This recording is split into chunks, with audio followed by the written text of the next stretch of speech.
Chapter 7. Location, location, location. Location. Real estate term that refers to the position of a piece of real estate as it relates to the value of that real estate. Evan was in trouble. So far, he had earned $47.11, which was more money than he had ever had in his whole life. But today was Friday. There were only 3 days left. 3 days to beat Jesse. He needed to earn almost $53 to win the bet, and that meant each day he had to earn. Evan tried to do the math in his head.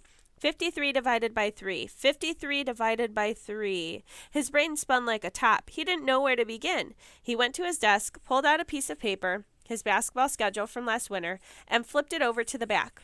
He found the stub of pencil in his bottom desk drawer, and on the paper he wrote 53 divided by 3. He stared and stared at the equation on the page. The number 53 was just too big. He didn't know how to do it. Jesse would know how, he muttered, scribbling hard on the page. Jesse could do long division. Jesse had her multiplication facts memorized all the way up to 14 times 14. Jesse would look at a problem like this and just do it in her head. Snap.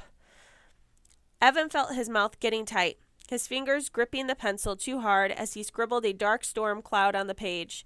His math papers from school were always covered in X's. Nobody else got as many X's as he did. Nobody.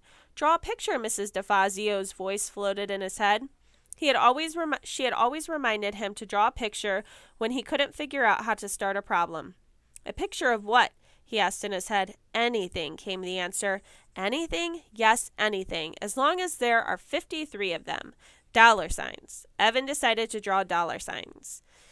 He started to draw 3 rows of dollar signs. 1, 2, 3, he counted as he drew. 4, 5, 6, he drew. By the time he reached 53, his page looked like this. There were 17 dollar signs on each row, and then those 2 extra dollar signs left over. Evan drew a ring around the 2 extras. 17 dollar signs, and 2 left over.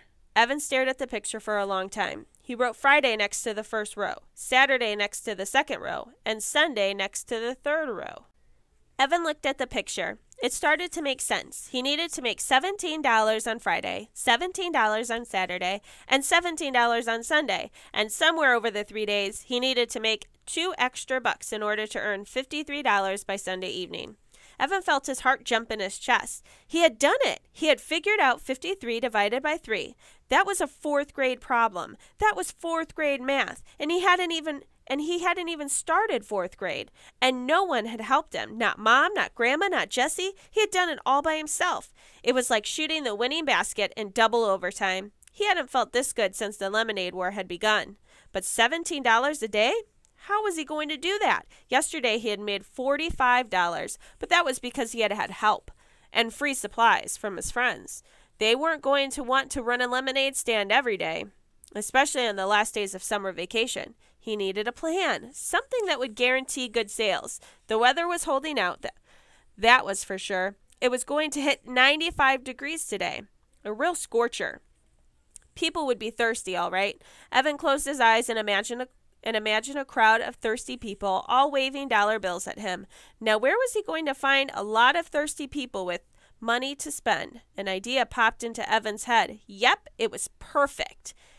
He just needed to find something with wheels to get him there. It took Evan half an hour to drag his loaded wagon to the town center, a distance he usually traveled in less than 5 minutes by bike. But once he was there, he knew it was worth it. It was lunchtime, and the shaded benches on the town green were filled with people sprawling in the heat.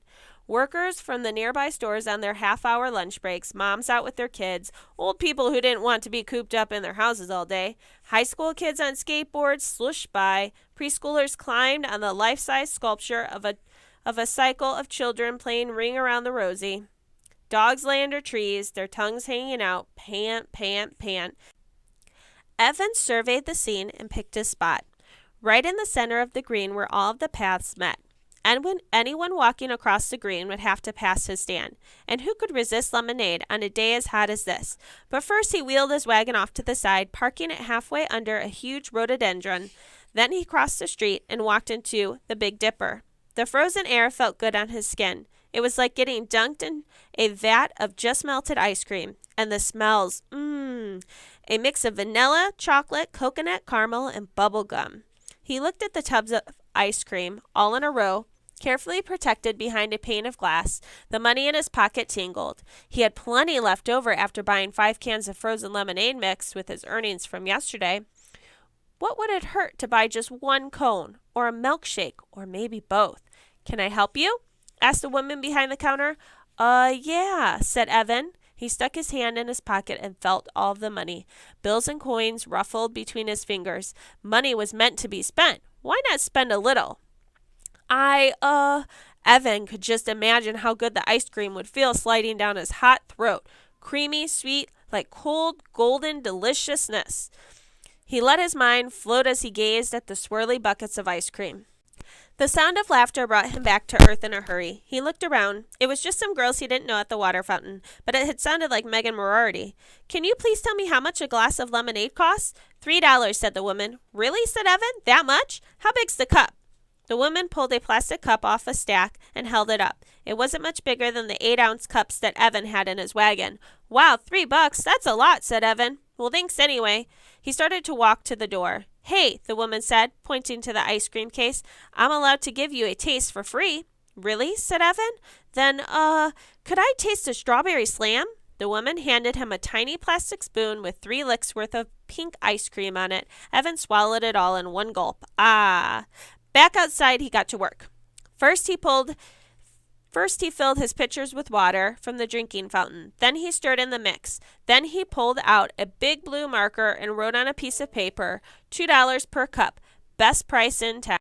He'd barely finishing setting up when the customers started lining up. And they didn't stop. For a full hour, he poured lemonade. The world is a thirsty place, he thought as he nearly emptied his 4th pitcher of the day. And I am the lemonade king. Later, Evan would think of something his grandma said, "Pride goeth before a fall." When Evan looked up, there was Officer Ken, his hands on his hips, looking down at him. Evan gulped. He stared at the large holstered gun strapped to Officer Ken's belt. "Hello?" said Officer Ken, not smiling. "Hi," said Evan. Officer Ken did the bike rodeo every year at Evan's school. He was also the cop who had shown up last fall when there was a hurt goose on the recess field. Officer Ken was always smiling. Why wasn't he smiling now? Evan wondered. "Do you have a permit?" asked Officer Ken. He had a very deep voice, even when he talked quietly, like he did now. "You mean like a bike permit?" That's what the rodeo was all about. If they passed the rodeo, the 3rd graders got their bike permits, which meant they were allowed to ride to school. "No, I mean a permit to sell food and beverages in a public space. You need to get a permit from the town hall and pay a fee for the privilege." "Pay the town hall to run a lemonade stand?" Was he kidding? Evan looked at Officer Ken's face. He didn't look like he was kidding. "I didn't know I needed one," said Evan. "Sorry, friend," said Officer Ken. "I'm going to have to shut you down. It's the law." But, there are lemonade stands all over town," said Evan. He thought of Jesse and Megan's lemonade stand. When he'd wheeled by with his wagon more than an hour ago, their stand had looked like a beehive, with small kids crowding around. He had read the sign over their stand. Free face painting, nail polishing, hair braiding. What a gimmick. But it sure looked like it was working. "You know," said Evan, "there's a stand on Damon Road right now. You should go bust them." Officer Ken smiled. "We tend to look the other way when it's in a residential neighborhood. But right here on the town green, we have to enforce the law. Otherwise, we'd have someone selling something every 2 feet. But there had to be some way to convince Officer Ken.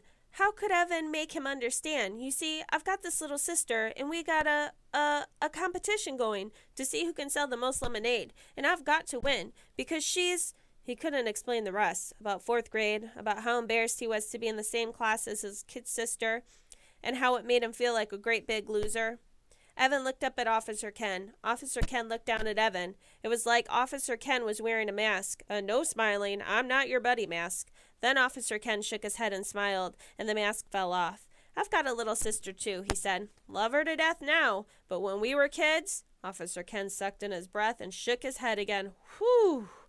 Then the mask came back, and Officer Ken looked right at Evan for 10 very stern seconds.